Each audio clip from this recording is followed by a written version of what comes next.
গরিব চাষি ভুবনের একটা পোষা মুরগি ছিল। সেই মুরগির ডিম হাটে বেচে ভুবনের সংসার চলত।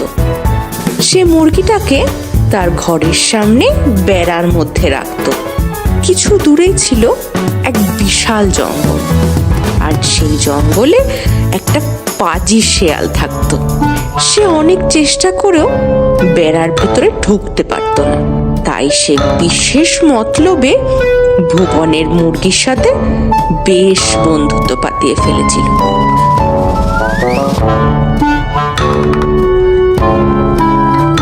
একদিন সন্ধ্যার দিকে মুরগিটা উঠোনে হেঁটে বেড়াচ্ছে। এমন সময় শেয়াল এসে বলল, কি হ্যাঁ মুরগি বন্ধু, কি করছো? খাওয়া দাওয়া হলো?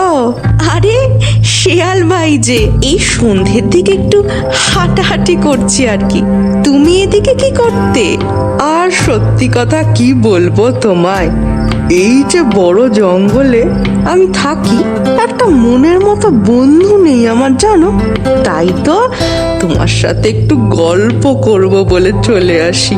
আর আর এই যে তোমার মধুর গলার স্বর, আমি তো সকাল সকাল তোমার ডাকে ঘুম থেকে উঠি।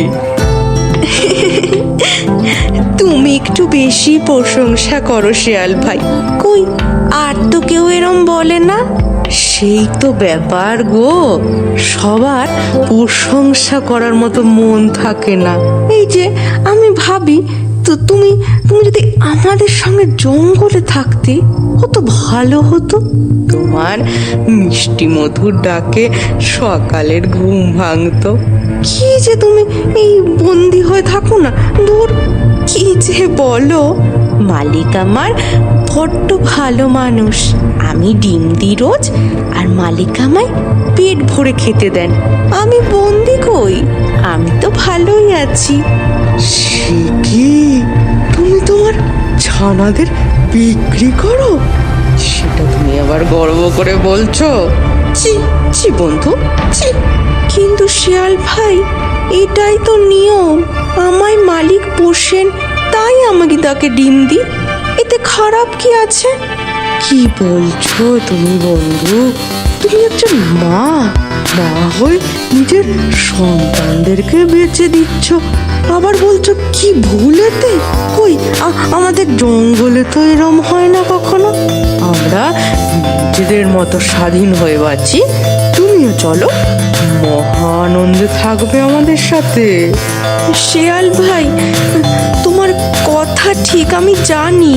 কিন্তু সন্তানদের বেঁচে আমি অন্যায় করছি। কিন্তু তোমার সাথে জঙ্গলে গেলে যে আমার বিপদ হবে।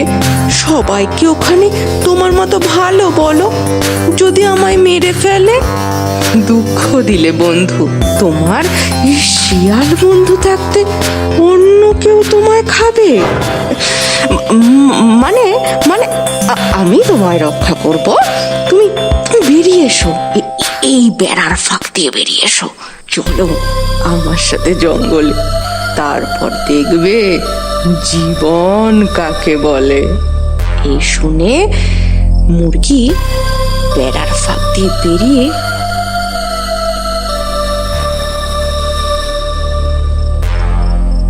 শেয়ালের সঙ্গে জঙ্গলের দিকে যেতে শুরু করলো।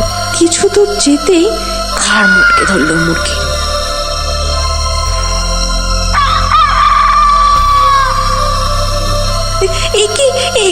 একি শিয়াল ভাই, তুমি কি করছো? অনেক বোকা দেখেছি, তোমার মতো বোকা দেখিনি এর পরের জন্মে। কারণ মিষ্টি কথাতে বিশ্বাস করো না। বলে শিয়াল মুরগিটাকে সাবার করে ফেললো, আর মুরগিও নিজের বোকামির শাস্তি পেল।